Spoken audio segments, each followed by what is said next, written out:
Hello friends. दोस्तों, depression अपने आप में एक बहुत कॉम्प्लेक्स मेंटल हेल्थ कंडीशन है। ना सिर्फ हमें ये मेंटली प्रभावित करती है बल्कि फिजिकली भी करती है, सोशली भी करती है, स्पिरिचुअली भी करती है, इमोशनली भी करती है। और सबसे ज़्यादा दुख की बात पता है क्या है? कि बहुत सारे लोग जिन्हें डिप्रेशन की बीमारी है, उन्हें ये पता ही नहीं होता कि उन्हें वास्तविकता में डिप्रेशन है। उन्हें बस ऐसा लगता है कि ये सामान्य है, उदासी है, मुझे तो कोई बात नहीं, बहुत लोगों को होती है।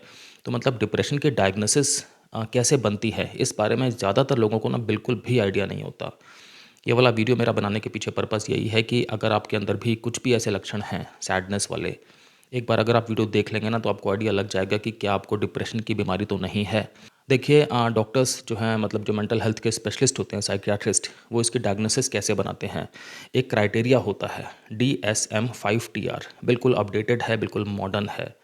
इसका फुल फॉर्म हो गया diagnostic and statistical manual of mental disorder, 5th edition text revision. इसमें 9 लक्षण बताए गए हैं। मैं आपको सारे 9 लक्षण बताऊंगा।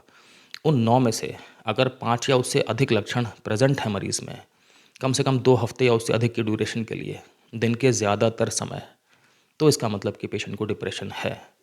और ये भी चीज़ इंपॉर्टेंट है कि जो मैं 9 लक्षण बताऊंगा, उसमें जो शुरू के 2 लक्षण होंगे, उनमें से एक लक्षण होना ज़रूरी है।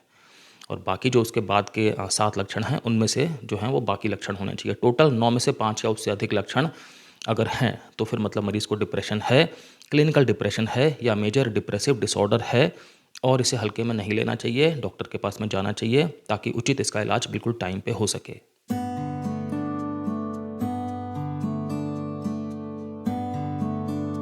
दोस्तों, मैं हूं doctor Kamal Singh, x armed forces medical college, x Fortis hospital, x a lot of corporate hospitals. दोस्तों, मुझे 20 साल से भी ज़्यादा का क्लिनिकल एक्सपीरियंस है और मैंने critical care medicine, internal medicine, emergency medicine और फैमिली मेडिसिन में बहुत सारी प्रैक्टिस की है। और मुझे मेंटल हेल्थ के टॉपिक्स में बहुत ज़्यादा इंटरेस्ट है। मुझे लगता है कि हमारे समाज में और ज़्यादा अवेयरनेस होनी चाहिए मेंटल हेल्थ के टॉपिक्स को लेकर के। इसलिए मैं आपके लिए बिल्कुल बढ़िया रिसर्च करके अपने एक्सपीरियंस के साथ में जो भी बिल्कुल अपडेटेड इन्फॉर्मेशन वाले टॉपिक्स हैं, उनके बारे में आपको सही जानकारी प्रदान करता रहता हूँ। तो जो पहला लक्षण है, जो पहला पॉइंट है, वो ये है कि डिप्रेस्ड मूड होना, मतलब कि मन में उदासी होना। बिल्कुल उदासी है, अंदर से होपलेसनेस वाली कंडीशन है। और बिल्कुल खालीपन भी लगता है लोगों को। ऐसा लगता है अंदर से कि जैसे हम किसी बहुत बहुत डार्क जगह पे आ गए हैं, जैसे हमारे ऊपर बहुत ज़्यादा गहरे बादल हैं। तो मतलब अंदर से बिल्कुल अंधियारा सा लगता है, बिल्कुल खाली सा लगता है। कई बार ऐसा भी होता है कि बाहर से देखने में तो सब कुछ ठीक लग रहा होता है, क्योंकि जो व्यक्ति पीड़ित है वो बाहर से ऐसी एक्टिंग कर रहा होता है कि मैं ठीक हूँ, लेकिन अंदर से उसे ये आभास हो रहा होता है कि बहुत उदासी है, मतलब सब कुछ जो है वो बहुत ज़्यादा ग्रे है। और इसमें कई बार ऐसा भी होता है कि बच्चे या जो टीनेजर्स होते हैं ना, उनमें कई बार ये उदासी वाली चीज़ बिल्कुल डायरेक्टली दिखाई नहीं पड़ती।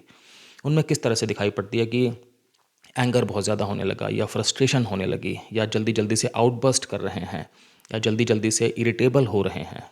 ये वाली चीज़ भी कई बार बच्चों में, या जो टीनेजर्स होते हैं, यंग एडल्ट्स वगैरह, उनमें भी कई बार इस तरह से ये वाली चीज़ सामने आती है। तो हमें बहुत ध्यान रखना है कि जो व्यक्ति है, क्या वो अंदर से उदास है, क्या उदासी का कोई भी लक्षण उसमें दिख रहा है। तो अगर 2 हफ्ते से अधिक समय के लिए है और दिन के ज़्यादातर टाइम पे वो चीज़ व्यक्ति फेस कर रहा है, तो फिर ये वाला लक्षण जो है इसकी पूर्ति होती है। अगली चीज़ आती है कि अगर व्यक्ति का इंटरेस्ट ख़त्म हो गया है, जो भी वो काम पहले करते थे, या जो भी चीज़ें उन्हें आनंद प्रदान करती थीं, जो भी उनके लिए प्लेज़र वाली एक्टिविटीज़ थी, उनकी हॉबीज़ थीं, अगर अब उन्हें उनमें रुचि नहीं है, दिलचस्पी नहीं है, आनंद नहीं आता, ये अपने आप में दूसरा लक्षण है। ये भी कम से कम 2 हफ्ते या उससे अधिक समय के लिए होना चाहिए, दिन के ज़्यादातर ड्यूरेशन में होना चाहिए। तो होता है ना कई बार, जैसे कि किसी को पहले कुछ खाने का शौक़ था, किसी म्यूज़िक का शौक़ था, कोई फ़िल्म देखने का शौक़ था, अब सब कुछ ख़त्म हो गया। बुक रीडिंग का शौक़ था, अब नहीं पढ़ते। दोस्तों के साथ में मिलना था, उठना बैठना था, बातचीत थी, अब सबको अवॉइड करते हैं कि किसी का फ़ोन ना आ जाए, किसी को टेक्स्ट ना करना पड़ जाए। तो ये वाली चीज़ यहाँ पे आ रही है। इसमें ऐसा लगता है कि लाइफ बिल्कुल कलरलेस हो गई है, बिल्कुल मतलब उदासीन हो गया है सब कुछ। तो ना सिर्फ ये कि अपने ऊपर से ध्यान इनका कम हो जाएगा, बल्कि समाज में भी जो भी ये काम करते हैं, सोशल लाइफ है इनकी जो, या जो इनकी प्रोफेशनल लाइफ है, वर्क है, जो इनकी इंटीमेट रिलेशनशिप्स हैं, सब जगह जो है ये वाला कलर दिखाई पड़ेगा कि अब इन्हें दिलचस्पी ही नहीं है, अब इन्हें मन ही नहीं करता कुछ भी करने का, किसी भी तरह से इन्वॉल्व होने का उन सब कामों में जिनमें ये पहले इन्वॉल्व होते भी थे, इन्हें अच्छा भी लगता था। अगला जो लक्षण है वो ये है कि अगर वेट गेन हो गया है सिग्निफिकेंट, या वेट लॉस हो गया है सिग्निफिकेंट बिना कोशिश किए, या तो फिर बहुत ज़्यादा खाना स्टार्ट कर दिया है, या खाना बिल्कुल ही त्याग दिया है। इनमें से कोई भी अगर चीज़ है तो वो अपने आप में ये तीसरा लक्षण बताती है। ऐसा हो सकता है कि खाना वाना बिल्कुल ही त्याग दें, बिल्कुल ही अब मन ना करता हो खाने की तरफ देखने का भी। कोई खाने को पूछे तो अंदर से बुरा लगता है, खाने को देख करके जी मिचलाता है कि नहीं खाना ले जाओ यहाँ से, मैं खाना नहीं खाऊंगा या नहीं खाऊंगी। या ये भी हो सकता है कि ओवर ईटिंग स्टार्ट करते हैं, जिसे हम इमोशनल ईटिंग कहते हैं। और ज़्यादातर ऐसे में क्या होता है कि व्यक्ति जो हाई कैलोरी डाइट होता है ना, ऐसे खाने खाता है। अब बात आती है वज़न की। तो सिग्निफिकेंट वेट गेन का मतलब क्या हुआ कि जितना भी जो शरीर का वज़न है जो पहले था, अगर उसका 5% या उससे ज़्यादा वज़न एक महीने में बढ़ रहा है तो इसे हम कहेंगे सिग्निफिकेंट वेट गेन। और यहाँ पे ये भी ध्यान रखना है कि व्यक्ति जानबूझ के वेट बढ़ाने की कोशिश ना कर रहा हो। मतलब कई बार ऐसा होता है ना कि कोई बहुत पतला है तो वो वेट बढ़ाने के लिए जानबूझ करके इस तरह के खाने पीने लेता है कि वेट बढ़े उसका। वेट बढ़े तो देख के खुश होता है कि हाँ मेरा जो ऑब्जेक्टिव था वो पूरा हो रहा है। तो ऐसी कोई चीज़ ना हो, बस वो अपनी लाइफ में जिस तरह से भी काम कर रहे हैं तो उनका वेट बढ़ रहा है, वो वाली चीज़ है सिग्निफिकेंट वेट गेन। और सिग्निफिकेंट वेट लॉस भी हो सकता है।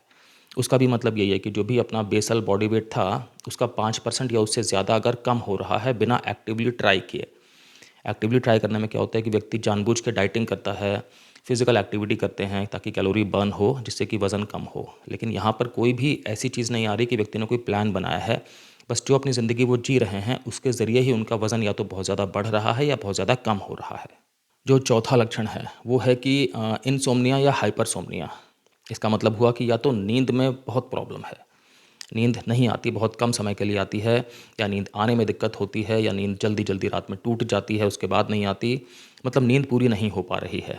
या तो ये इंसोम्निया वाली चीज़ है, या फिर इसका उल्टा, इसका विपरीत हाइपरसोम्निया है कि बहुत लंबे लंबे ड्यूरेशन के लिए आप जो हैं वो सो रहे हैं। कई बार ऐसा भी इसमें हो सकता है कि रात में नींद ठीक से ना आ रही हो लेकिन दिन में बहुत ज़्यादा सो रहे हों। कोई भी स्पेक्ट्रम इसमें देखने को मिल सकता है। तो ये हमें ध्यान रखना है कि अगर नींद वाली जो आदत है उसमें कुछ मेजर बदलाव आया है तो इसका मतलब ये वाला पॉइंट सही है। कम से कम 2 हफ्ते या उससे ज़्यादा के लिए होना चाहिए। दोस्तों, अगर आपको वीडियो समझ में आ रहा है, अगर आप टॉपिक से रिलेट कर पा रहे हैं तो वीडियो को लाइक कर दीजिएगा। अगर आपने अभी तक मेरे चैनल को सब्सक्राइब नहीं किया है तो प्लीज़ सब्सक्राइब भी कर दीजिएगा। अगर आपको लगता है ये वाला वीडियो कहीं पे भी शेयर करके किसी की भी हेल्प हो सकती है तो प्लीज़ दोबारा मत सोचिएगा, फटाफट से शेयर कर दीजिए। अगला जो लक्षण है पाँचवा, वो ये है कि साइकोमोटर एजिटेशन या रिटार्डेशन। इसका मतलब हो गया कि जो भी शरीर के मूवमेंट हैं, गतिविधियां हैं, या जो हमारी स्पीच है उसमें बदलाव आ जाए। या तो ये चीज़ें बहुत ज़्यादा ओवर एक्टिव हो जाएं, मतलब कि हम बहुत जल्दी जल्दी कमरे में चल रहे हैं, बहुत जल्दी जल्दी से अपना काम कर रहे हैं, जो बातचीत भी कर रहे हैं वो भी बहुत जल्दी जल्दी से बोल रहे हैं। या ये चीज़ें बिल्कुल स्लो डाउन हो जाएं कि बिल्कुल स्लगिशली बस बैठे हुए हैं, कहीं पर भी एक जगह से दूसरी जगह पे जा रहे हैं तो बहुत धीमी चाल में जा रहे हैं, ऐसा लग रहा है बिल्कुल लॉस्ट हैं। बातचीत भी कर रहे हैं तो बहुत ज़्यादा धीरे धीरे से कर रहे हैं, ऐसा लग रहा है कि आपकी बातचीत जो है वो नॉर्मल उसमें तो करिए, नॉर्मल वेलोसिटी में करिए या नॉर्मल अपनी टोन में करिए। तो इनमें से अगर कोई भी चीज़ है कि जो शरीर की गतिविधियां हैं और जो हमारी वाणी है, जो स्पीच है, अगर ये चीज़ें बहुत ज़्यादा ओवर ड्राइव में आ गई हैं, ये भी अपने आप में प्रॉब्लम है। और अगर ये बहुत ज़्यादा स्लो डाउन हो गई हैं, ये भी अपने आप में प्रॉब्लम है। तो इन दोनों में से अगर कोई भी चीज़ है 2 हफ्ते या उससे अधिक समय के लिए, तो ये भी अपने आप में एक लक्षण बनता है। दिन की ज़्यादातर ड्यूरेशन में ये वाली चीज़ जो है प्रेजेंट होनी चाहिए। ऐसा नहीं कि दिन में अगर 1 घंटे के लिए ऐसी चीज़ है और बाकी टाइम पे नहीं है तब ये लक्षण प्रेजेंट नहीं माना जाएगा। अगला जो छठा पॉइंट है वो ये है कि बहुत जल्दी थकान हो जाना, बिल्कुल एनर्जी ही ख़त्म हो जाना, ऐसा लगना कि मैं कुछ भी करता हूँ या करती हूँ तो मैं बहुत जल्दी थक रही हूँ या थक रहा हूँ। अब आप समझिए, मन में इमेजिन करिए कि रात भर अगर सोए हैं ठीक से, 8-10 घंटे की नींद ली है, लेकिन सुबह बिस्तर से उठने का मन नहीं कर रहा क्योंकि ऐसा लग रहा है कि शरीर बहुत भारी है, ऐसा लग रहा है कि अंदर बिल्कुल ऊर्जा है ही नहीं, तो उठने के लिए कोई मोटिवेशन नहीं है, कोई शक्ति भी नहीं है। ये अपने आप में एक लक्षण बनता है।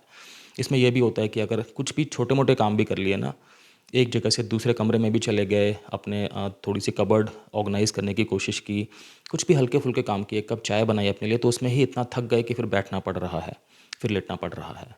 तो मतलब थकान अगर बहुत छोटे छोटे कामों को करने के बाद भी बहुत ज़्यादा हो रही है, अगर आप बिल्कुल विश्राम की अवस्था में हैं तब भी आपको बहुत थकान हो रही है, ऐसा लग रहा है ऊर्जा नहीं है, ये अपने आप में लक्षण बनता है। दिन के ज़्यादातर समय ये वाली चीज़ होनी चाहिए और 2 हफ्ते या उससे अधिक समय के लिए ये वाली चीज़ होनी चाहिए। अगला जो सातवां लक्षण है उसमें हो गया कि अपने अंदर एक वर्थलेसनेस वाली फीलिंग होना, मतलब ऐसा लगना कि मेरी कोई वैल्यू है ही नहीं।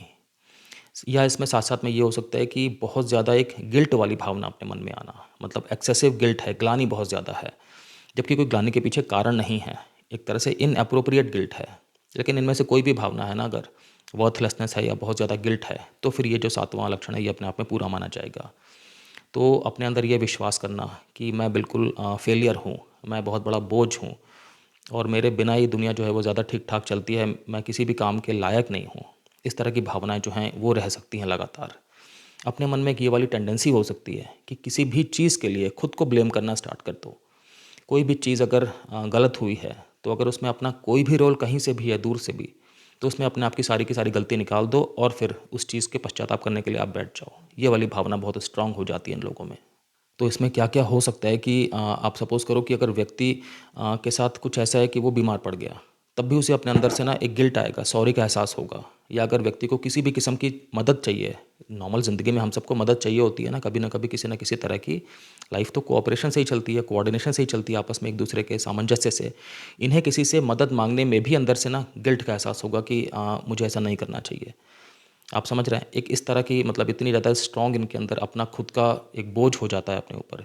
कई बार ये पुरानी बातों को सोचते रहेंगे और सोच-सोच के फिर क्या करेंगे कि दूसरों से जा-जा करके अपनी गलतियों की, जो उन्होंने की भी नहीं है, बस इन्हें ऐसा लग रहा है कि वो गलती मैंने की थी, ऐसा मेरी वजह से हुआ था। जाके लोगों से माफ़िया माँगना स्टार्ट कर देंगे। तो आप समझ चुके होंगे अब तक कि अगर इनमें से मतलब कोई भी स्पेक्ट्रम अगर पूरा हो रहा है, तो ये लक्षण अपने आप में इसकी पूर्ति हो रही है। ये भी इंपॉर्टेंट है कि 2 हफ्ते से ज़्यादा टाइम के लिए ये वाली चीज़ हो और दिन के ज़्यादातर समय ये वाला लक्षण प्रेज़ेंट हो।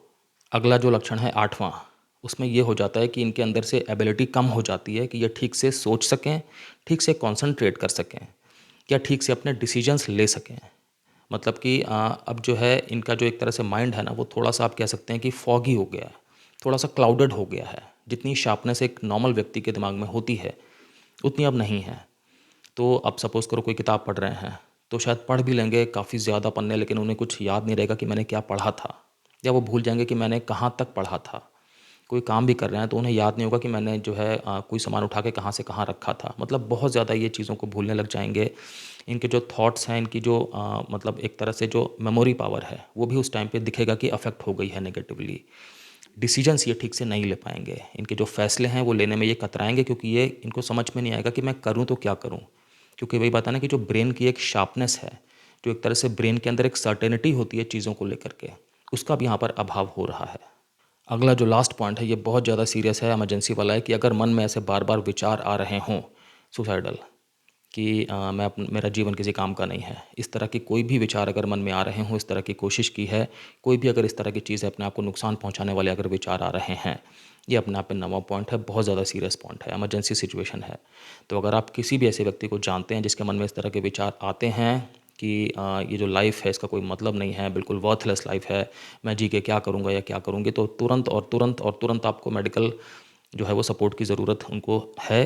आपको तुरंत उनको मेडिकल इमरजेंसी में लेके जाना चाहिए, ताकि कोई भी गलत स्टेप कभी गलती से भी किसी मतलब इमोशन में आकर के ना उठा लें। ठीक है? तो मतलब शॉर्ट में कि अगर मन में सुसाइडल भावनाएँ आ रही हैं, ये अपने आप में एक बहुत बड़ा लक्षण है। और अगर ये वाली चीज़ प्रेज़ेंट है तो फिर बिल्कुल भी कभी भी गलती से भी इस चीज़ को हमें हल्के में नहीं लेना चाहिए। तो मैंने आपको 9 के 9 लक्षण अभी बताए हैं। इसमें जो शुरू के 2 लक्षण हैं, उनमें से 1 लक्षण होना ज़रूरी है। शुरू के 2 लक्षण कौन-कौन से थे?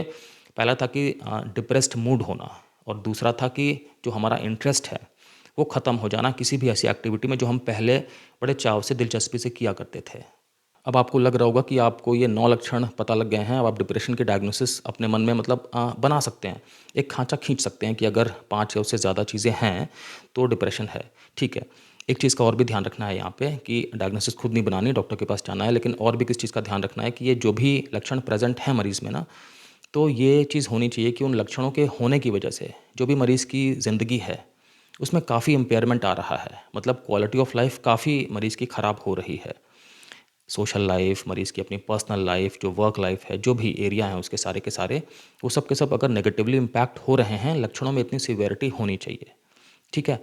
अगली चीज़ एक और इम्पॉर्टेंट है कि ये जो लक्षण हैं, ये ध्यान रखना है हमें कि कहीं ऐसा तो नहीं कि मरीज़ सब्सटेंस अब्यूज़ करते हैं, मतलब किसी भी तरह के ड्रग्स वगैरह का सेवन करते हैं। अगर ऐसा है तो फिर उस चीज़ का इलाज किया जाता है, ये सारे लक्षण अपने आप फिर जो हैं वो रिस्पॉन्ड कर जाएँगे, ठीक हो जाएँगे। ये भी ध्यान रखना है कि ऐसा तो नहीं कि मरीज़ को कोई और मेडिकल बीमारी हो। कई सारी मेडिकल बीमारियाँ ऐसी होती हैं कि जिनमें इस तरह के लक्षण पैदा हो सकते हैं। फॉर एग्ज़ाम्पल थायरॉइड की बीमारियाँ। तो ऐसे में भी उन बीमारियों का इलाज करना है। ये भी ध्यान रखना है कि ऐसा तो नहीं कि मरीज़ को कोई और मानसिक बीमारी हो, मतलब कोई और साइकियाट्रिक बीमारी हो जिसमें इस तरह के लक्षण देखे जा सकते हैं, फॉर एग्जांपल बाइपोलर डिसऑर्डर। तो अगर ऐसा है तो उस साइकियाट्रिक बीमारी का इलाज करेंगे तो फिर ये लक्षण अपने आप जो है वो ठीक हो जाएंगे। तो डिप्रेशन की डायग्नोसिस तब बनेगी जब इनमें से कोई चीज़ें ना हों और मरीज़ को ये लक्षण हैं। ठीक है। डिप्रेशन में भी क्या है कि अलग अलग टाइप्स भी हो सकते हैं। हाई फंक्शनिंग डिप्रेशन होता है, एक परसिस्टेंट डिप्रेशन डिसऑर्डर होता है जिसे हम डिस्थाइमिया भी कहते हैं। उनमें क्या है कि मतलब सिम्टम्स की सिवियरिटी अलग अलग होती है, सिम्टम का नेचर अलग अलग होता है। मैंने अभी आपको जो ये चीज़ें बताई सारी, ये मैंने आपको बताई मेजर डिप्रेसिव डिसऑर्डर की, जिसे हम क्लिनिकल डिप्रेशन भी कहते हैं। अब जैसे हाई फंक्शनिंग डिप्रेशन में क्या होगा कि सामने से देख के मरीज़ को लगेगा नहीं कि वो डिप्रेशन में है, लेकिन मरीज़ के अंदर जो है वो बहुत कुछ ऐसा चल रहा होता है कि मरीज़ जो है वो डिप्रेशन में होता है, घनघोर डिप्रेशन में होता है। तो आपको अब करना क्या है?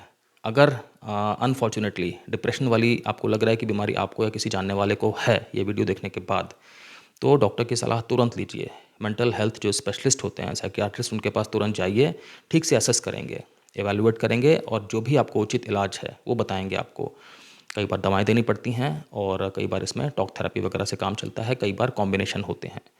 सपोर्ट सिस्टम मजबूत करने के लिए आपको बोलेंगे और आपको अलग अलग तरह की जो है लाइफ स्टाइल के टिप्स भी बताएंगे, जिससे कि आप और ज़्यादा बेहतर तरीके से अपने डिप्रेशन को काबू में करने के लिए आगे प्रयासरत हो सकते हैं। मान के चलिएगा कि डिप्रेशन अपने आप में कोई वीकनेस नहीं है, कोई कमज़ोरी नहीं है, बल्कि हमें इस तरह के लक्षण पैदा हो रहे हैं, इस चीज़ को समझना और इस चीज़ को मानना अपने आप में बहादुरी है। कोई भी बीमारी होती है, हम क्या करते हैं, बीमारी के लिए डॉक्टर के पास जाते हैं ना। तो ये मत समझिएगा कि डिप्रेशन सिर्फ कमज़ोर लोगों को होता है, इसका मतलब कि हमारा मन कमज़ोर है, ऐसा कुछ नहीं है। जिसको डिप्रेशन होता है उसके बस में फिर नहीं होता कि मैं उस चीज़ को हटा सकूं। तो अगर इतना सीवियरिटी है, अगर लक्षण इस तरह के हैं कि आपकी लाइफ जो है वो आप अंदर से परेशान हो रहे हैं, आपकी लाइफ अफेक्ट हो रही है, तो प्लीज़ बिना देर किए तुरंत डॉक्टर के पास जाइए ताकि इस चीज़ का बिल्कुल ठीक से इलाज हो सके।